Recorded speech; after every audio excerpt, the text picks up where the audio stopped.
Steve Reich, the classical minimalist composer, who has a series of songs called Phases, where he is basically taking one melody played on two different instruments at like 1 beat per minute difference. So they slowly like phase in and out of each other. Gosh.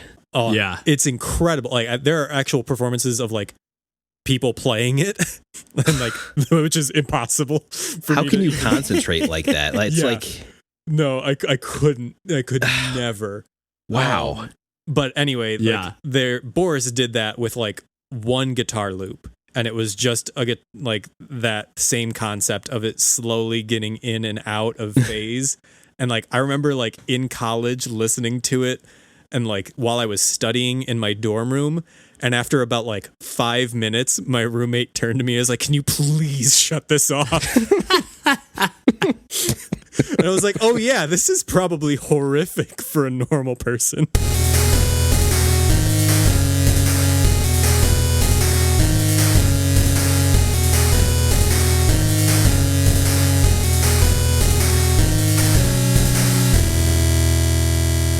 Hey everybody, welcome to Pursuing Pixels. This is episode number 70, and my name's Kevin Portelli, and I'm here tonight with Randall Nolery. Hey everybody. And John Hines. Hello. And we're back as always to talk about some video games, guys. Your catchphrase. I don't know what to say, but we're gonna gush a little more about some video games today, at least for part of the episode. Nice. I think. Let's do it. And I know just to kick things right off, John, I know you've been sinking some more time. I think we talked about Rune Factory 4 like way back when you were like first coming onto the podcast. It was definitely before Animal Crossing came out. Wow. So okay. Pre-quarantine. Yeah. Oh, that world. Well, how was that? Well, what drew you to fire that back up? Honestly, like I just had an uncontrollable urge to play that game again. Like I cannot explain it. I haven't touched it basically since March or whatever, maybe even earlier, like February maybe. Yeah. But for whatever reason, I was just like, you know what? I bet I could get farther in that game. So I booted it up, and it is like I mentioned it the first time when I brought it up on the podcast, how it's a game with just infinite mechanics and infinite leveling systems. Like you can level up your bathing skill and your sleeping skill. Like there's so many things that is just constant progress, and it gives you that feeling of accomplishment when you do literally anything in that game. And like that's a good feeling. And maybe I just craved the feeling of progress or accomplishing something for the first time in months. But I just had the urge to pick it up again. And I've actually made a fair amount of progress. I unlocked a new area. I beat the next like major boss that was coming up. So I moved the story along a little bit. But picking it back up after months away, I basically had to relearn how to play the game. I remembered one of the shoulder buttons was the way that you open up the menu, but like I was accidentally casting spells while I was trying to do that, or like, you know, throwing an item that I meant to be like crafting. So there was a lot of growing pains going back to it, but honestly, it's kind of similar. I think I may have mentioned it in the first time, how I might have compared it to Stardew Valley, how it really doesn't have any real pressure in, like, yes, there are like seasons and the days passed, and you know, you have different things that you can do every day and different missions and different people that you can talk to and relationships you can build, but there isn't really any time constraints on anything. So even though, you know, I was messing around and fumbling through the first couple days, none of it really mattered. Like I wasn't, you know, losing progress, or there wasn't any stress like, oh, I need to accomplish this because like I need to get this done before X amount of days have passed. It was more just like, oh, I can just pick this game up and like mess around for a bit and not really have any, you know, pressure to do anything or accomplish anything other than what I want. And that felt nice. Yeah, that sounds awesome right now. That sounds perfect for right now. Yeah. So yeah, like, it was just like the perfect storm of like, you know, I want a chill game that also, you know, has a lot of stuff that you manage, but you know, isn't really I don't know, not threatening is the wrong word, but just no stress. No intimidation. Yeah. I know what you mean. Like, there's no like kind of factor of like, I'm gonna have to like get my gaming chops up to like play this game. You know, Right. it is nice to just play something that's just kind of like you're almost passively playing it. Yeah, absolutely. Oh. You can sloth it a little bit. Yeah. Yeah. Well, just to go right into the Gush Fest here, at least on this particular game, and it's a game that we've talked about a few times on the podcast before, and specifically Randall has mentioned Monster Boy and the Cursed Kingdom. A game you cannot sloth. Yes, not at all, which is, you might be tricked by that. You know, I was actually talking to DJ about this, and he was like, oh, I kind of checked out that game, and it looked kind of easy. Although after I talked to him later, I think he was thinking of a different game. Okay. But after, you know, I have, you know, Randall, you did us a favor and played a short hike after we gushed about that a couple weeks ago or last week. And, you know, I felt like it was my duty. I've had the physical cartridge on the Switch for Monster Boy for a while, and you've been gushing about it for a couple weeks. Oh, yeah. Or at least on a couple episodes. Oh, yeah. And, I've probably gotten 3 or 4 hours in. I got to the point where, like, I've unlocked the frog character, which you mentioned last time we were on the podcast. Yes. Or last time we talked about it.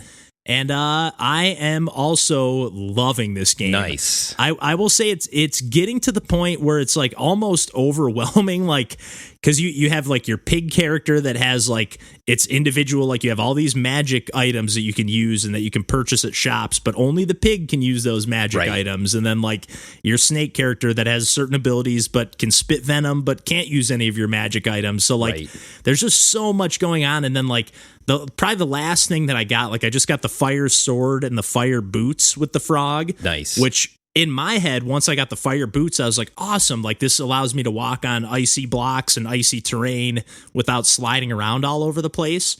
But then you posted like a clip later on, or shared a clip with us where you're like using your ice sword that I'm assuming you get later in the game to like create platforms on waterfalls and like that looked good. Run on those platforms, which looks really cool. But then I was thinking immediately like, oh, well, I clearly can't just equip these ice boots for the rest of the game. So like you're constantly like juggling your equipment, juggling your in a good way. Yes. Like this game is retro.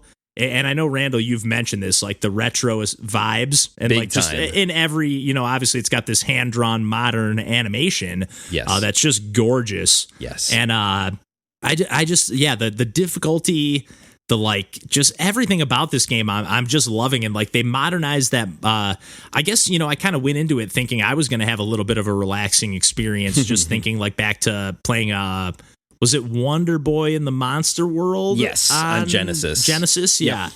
And that one was like super kind of laid back and relaxing. Like it still had its like some of the bosses were tough. Yeah. And that's another improvement that this game has made. I think with all these different magic spells and all the characters you get, and like you have some more ranged attacks, and then you also have like if you're holding kind of forward as you attack with any character, they kind of like have like the like almost like a little combo attack of like three moves, where like the original Wonder Boy and Monster Boy games like definitely have like you're just kind of like stopping every time you attack. Like you got to kind of stop it. You almost have to like walk up to an enemy and like duck a lot of times and like just do a little like stab.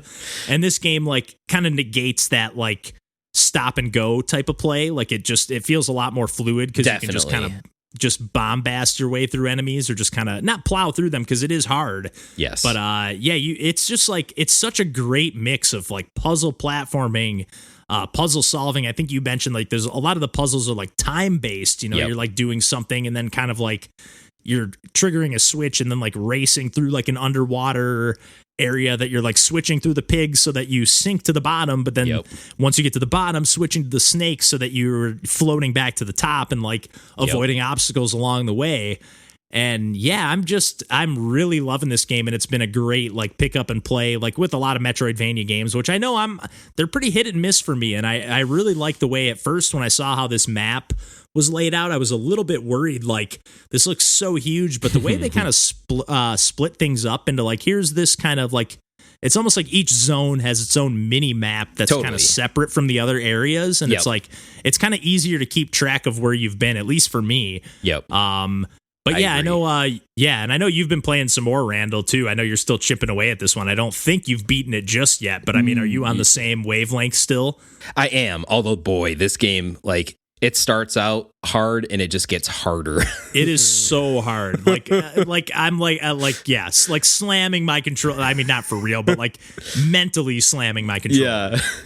Yeah, it's rough. It's to the point where I'm like, I might not. I didn't ever question, am I going to keep playing this? But boy, it is tough, man. And it just like there, you have to have a little bit of resiliency towards the middle, and as I'm getting toward the end of this game, it just gets harder and harder, and you just have to know you're going to have to replay a section or a boss battle lots of times before you complete it. And like there were times where like, nah, I need to go to bed and try this like tomorrow morning because I'm too tired. I don't have all my faculties to take down this boss right now. And then I would like the next time I started up type of thing. But yeah, it's tough. But I'm still loving everything about it. Like, I won't talk anymore about unlocked characters. I talked about the lion last time and the frog. Still loving those characters. Still unlocking equipment. Still finding hidden power gems that allow me to unlock secret abilities in said equipment and having to make choices amongst equipment of which ones I want to upgrade first. And then, like, you can upgrade a whole grouping of equipment because, there's like, I think 5 or 6 groups of equipment that all are like in the same like equipment line or theme essentially. And if you unlock all of the things with the power gems and what are the other ones called that are more weapon based? I can't remember the name, like legendary. I know what I think I just collected one of those. I'm not positive, but they're like purplish if I'm not mistaken. Those are the power gems. Yes. Oh, okay. Never mind. But yeah, you'll find more of those as you get further and further into the game, if you're willing to kind of sniff out the hidden areas. But yeah, if you unlock all of the extra abilities in a line of equipment, you get an additional ability unlocks that's often very useful.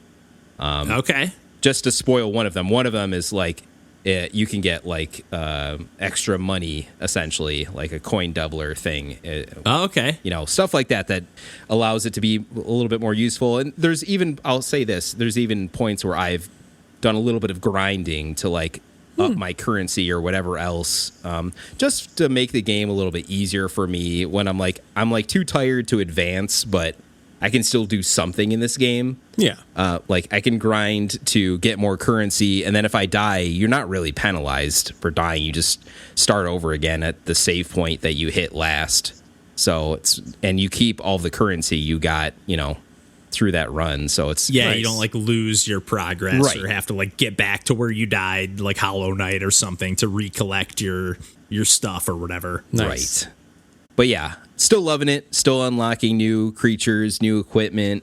The map is ginormous, as you said. But yeah, just like, yeah. And now every time you get a new creature, kind of like I mentioned before, once you go back to older areas, as a good Metroidvania does, there's little secrets in those that you might have noticed or not noticed that allow you to, get more of those gems and things like that. It'll allow you to have a better time, unlock more things. So yeah, I'm loving it.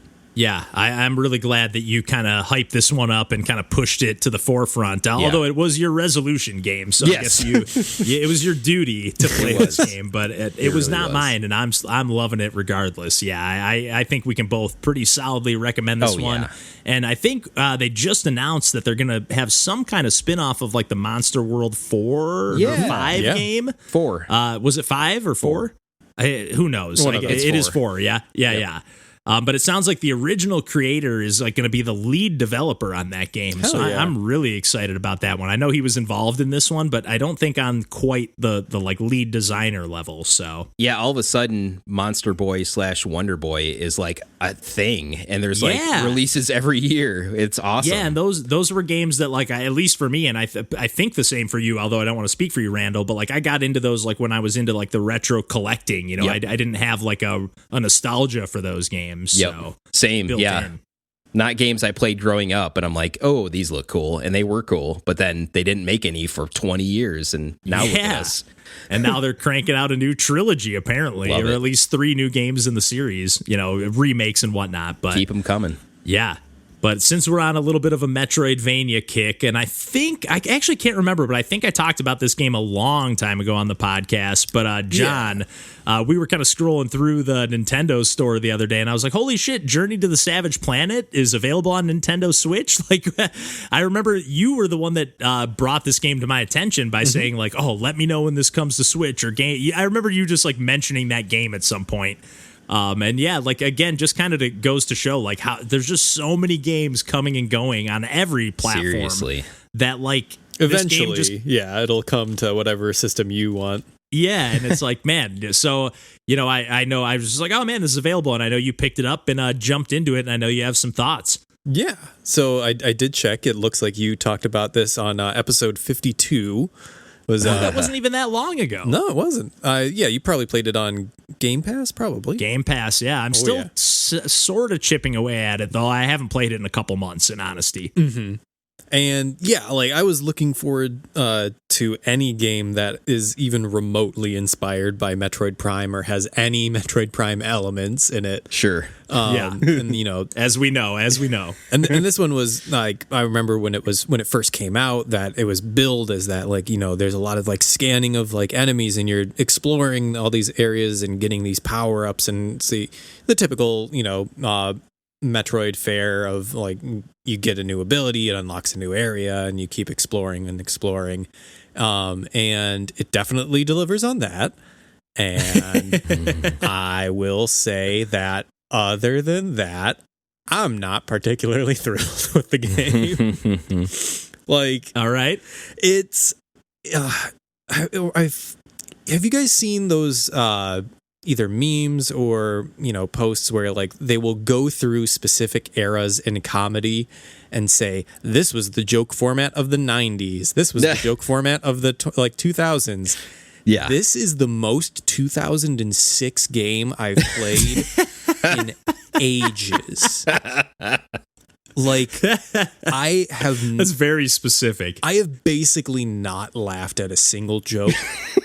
And every single sentence in this game is a joke.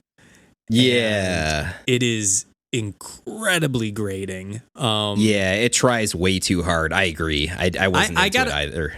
Yeah. I want to weigh in real quick because I think I kind of not necessarily praised these elements in the game when I talked about it, but I know that I was like, oh, it's it's not as bad as Borderlands, and like, yeah, I will say it has grown to grate on me. Like I don't hate it as much as either of you guys do. I don't think, but like it has grown to be like, I run over to the TV and mute it like as soon as I can when those little cutscenes play. Yeah, like in the ship, just like, oh, shut up, just shut up. Yes, but the first time I actually laughed. I'll admit it. I mean, they put a lot of care into it, like those like commercials or infomercials that are constantly running inside your ship. That like, yeah.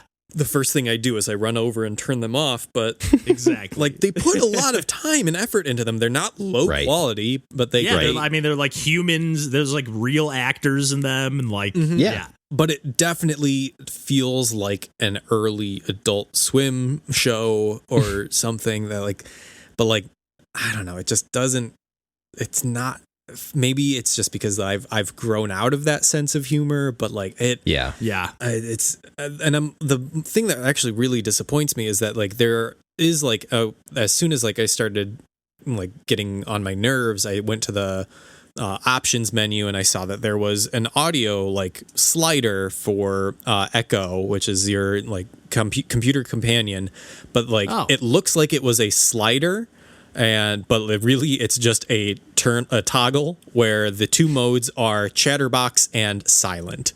And I was like, okay. Well, occasionally she will say like something about like, oh, this is where you need to go and like to the next area that like, and I was like, well, she's still helpful in terms of like advancing gameplay. So I don't want to turn her off, but at the same time, it's like, and then I another gripe that's just a personal preference is that there really is only one song so far in the game, and it's just like that main theme, and it plays basically every time that like I don't know you like enter like there's enemies that have aggro on you.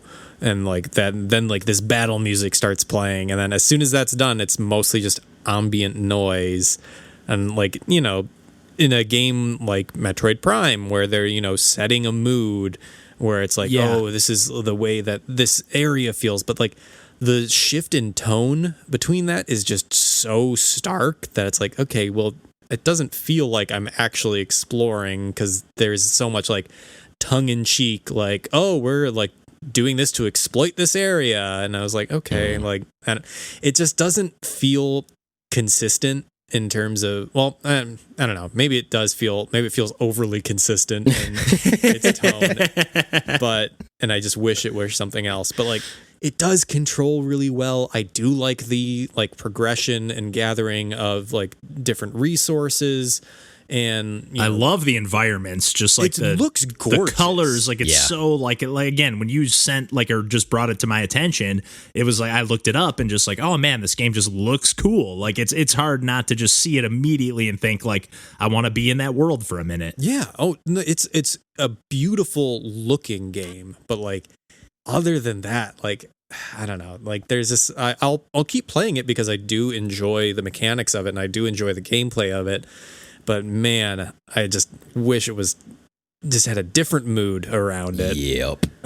Yeah, man, I can't go as hard on it as you guys seem to be feeling negatively on it. But yeah, I just think it's overly annoying. But I actually didn't even know about that slider. Like I'm actually super pumped to be like, oh, let me try that out on silent because I've kind of poked around and kind of gotten a little bit almost stuck. Again, it's been a while, but like I feel like I've poked around and kind of know my way around enough because I've been kind of like hit a little bit of a wall. So maybe that would almost help the experience for me. But I do know what you mean. It's in your face for sure. The like mood and the tone of the game. Mm-hmm. I will say, like, the grapple mechanics in that game actually feel great. Like, I've done some, like, kind of dumbass jumps that, like, I saved myself at the last second. Just be like, well, it's like, oh. The movement feels really cool in that game. I really like it. And this is, at least for me, I'm somebody who doesn't play a bunch of first-person games. So maybe that's just my disconnect. But, yeah, I really like how it feels. But... yeah, I'm going to have to go back and revisit now that you've kind of re-brought it to my attention again. But one more Metroidvania that I wanted to talk about today, and I haven't gotten too far into this one either, and it was one that I initially kind of bounced off of, but it's Momodora Reverie Under the Moonlight, and it just caught my eye. It's got really great pixel art. I'm just a sucker for that retro style pixel art. But it's got like really smooth, like clean, detailed animations. Like it just catches your eye, at least for me, right away. And it's another game that was available on Xbox Game Pass, and I just went for it and I played it maybe the first level or two, and it's really hard right away. Like I remember you start out with kind of a small health bar and just like a couple tougher enemies, and maybe I just wasn't in the right frame of mind when I started up, but I just remember kind of hitting a wall pretty quick, and like unlike Monster Boy, which is still very hard, but they're pretty not forgiving on the save points, but I would say this game places them even, they're much more spread out to where like you're in a good way. Like now that I'm in the right frame of mind for this game, like I'm always kind of on my toes whenever I'm playing. Like you do have like an ability you can activate, like it's more Castlevania. It's kind of like almost like a mix of like the Monster Boy game that we were just talking about and like Chasm a little bit, where it's more of like it's not procedurally generated like Chasm or anything, but you're just kind of like exploring around, using all of your like you get different passive abilities, different active abilities. You can activate I think 3 active abilities and 2 passive abilities at a time. I'm assuming that will be upgraded at some point. I just got another ability that allows me, you automatically can double jump, but now I can do like a dodge roll in midair. Nice. Not just when I'm on the ground. And you also have a bow and arrow. But like, yeah, enemies are just really tough. They're really like, I don't know. It's just got such like an engaging atmosphere. It's again, I'm just going to go back to that pixel art and like the it's not so much like a soundtrack where like the melodies are getting stuck in your head or anything, but it's just like a really good mood setting vibe. Nice. Yeah, I don't know. It's hard to really put my finger on why I bounced off this game at first, to be honest, because as soon as I fired it up again and I recorded a video for this one, for the 15 minutes a game series, and I was just like, man, I'm loving this game. I don't know what happened before, and I am that difficulty though. Sometimes you just need to be in the right headspace. That is a great point for sure, because it really is. I feel like that's what it is, and I do like. I'll be playing it. I'll play for like an hour and a half, and then I'm all of a sudden just like I'm hitting a wall, or like I don't know where to go, and just turn it off, take a break, and I think that's allowed me to kind of chip away and get a little further in the game.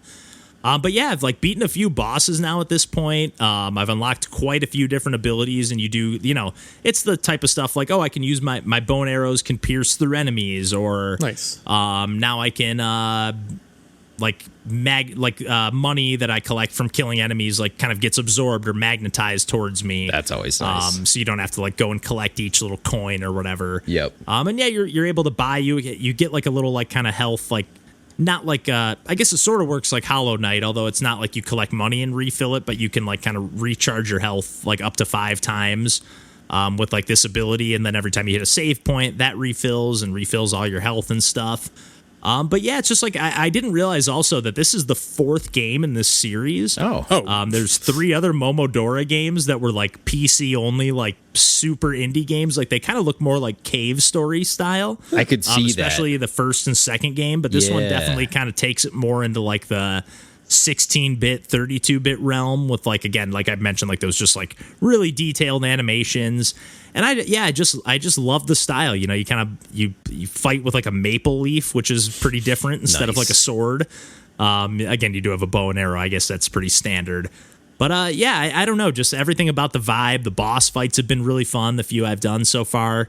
I'm kind of being unspecific here because I don't want to spoil too much. But I just really like the enemy designs. Like every enemy you come across is like it's got. I haven't played a ton of Dark Souls, but I feel like it's got more of that kind of feel where it's like you got to learn every pattern of even Hollow Knight. Just learn the patterns of all the enemies before you can really make some solid progress. But, right.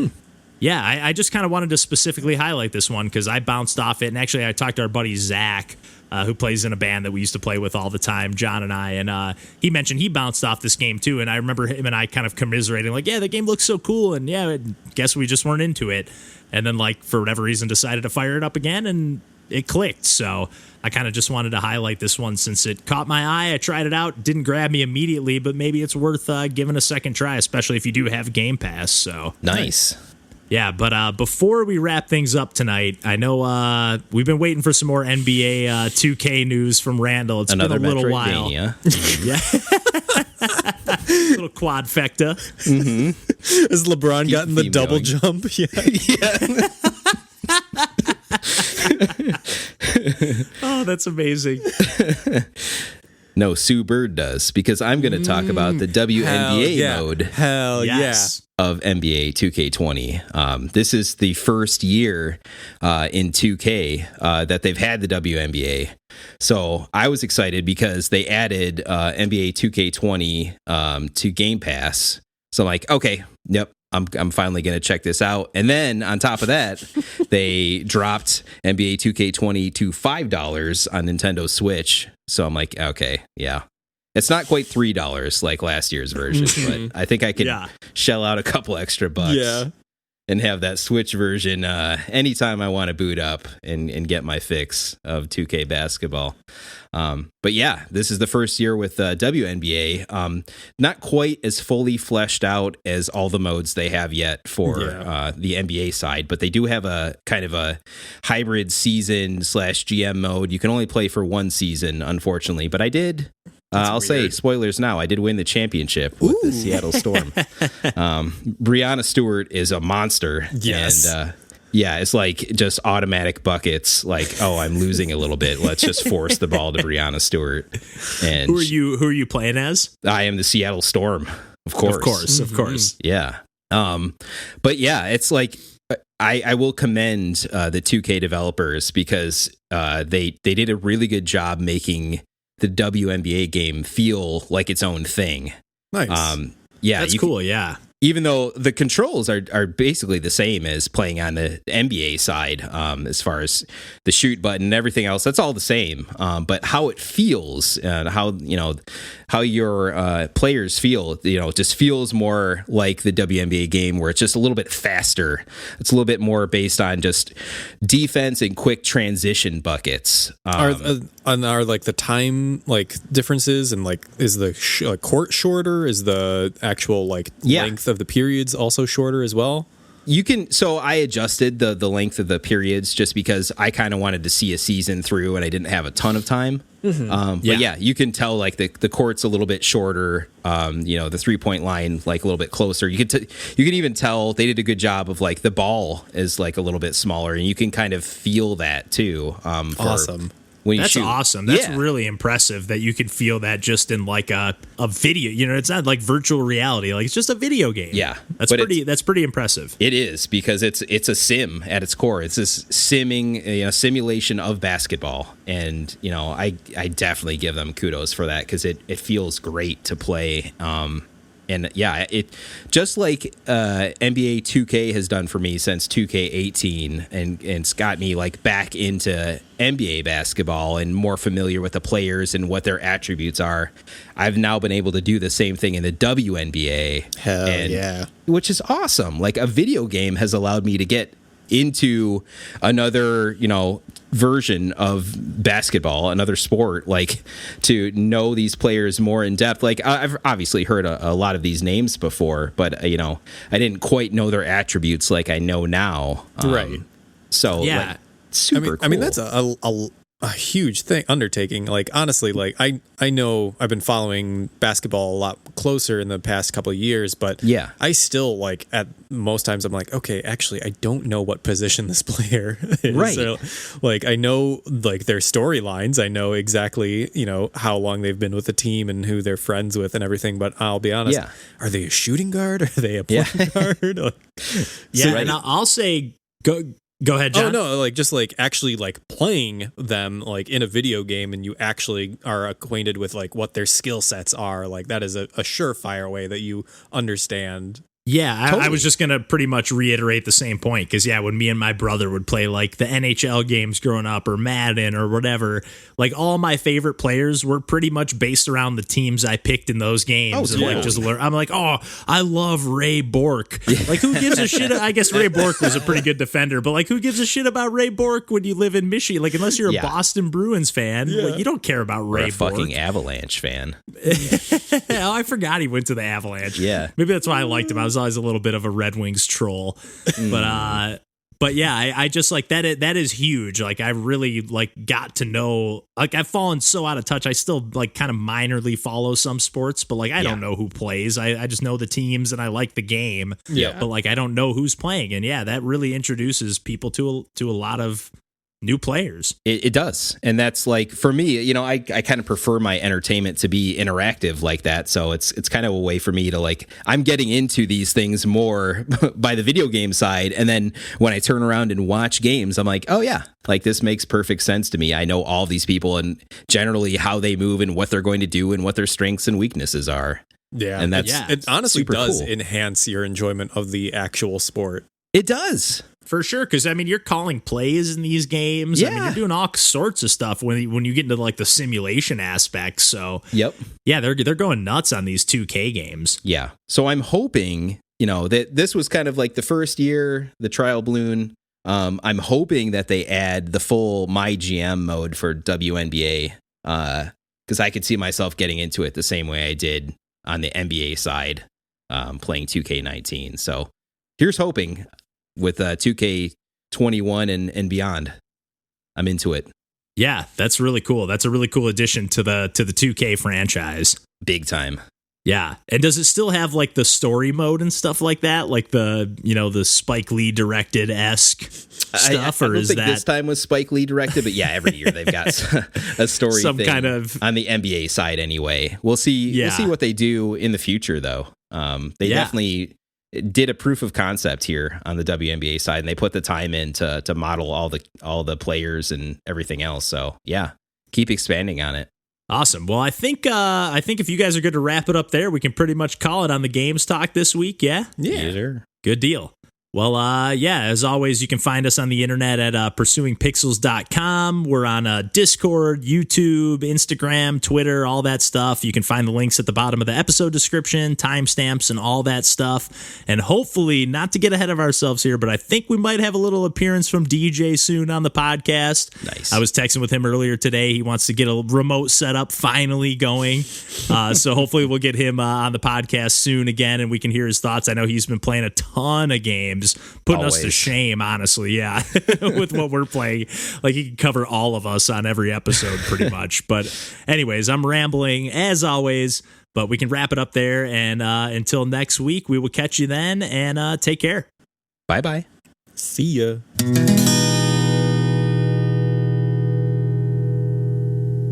Yeah, I think if you guys are down, yeah, we could talk a little Ritual of the Night. Have you played that at all, Randall?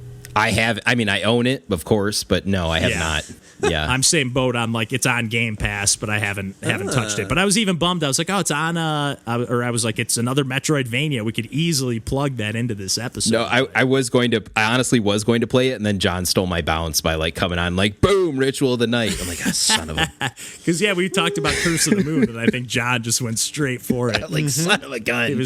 John's like, I don't waste any time. Like, I'm just Mr. Backburner. Like, guys, let me talk about Castlevania. It's my favorite series.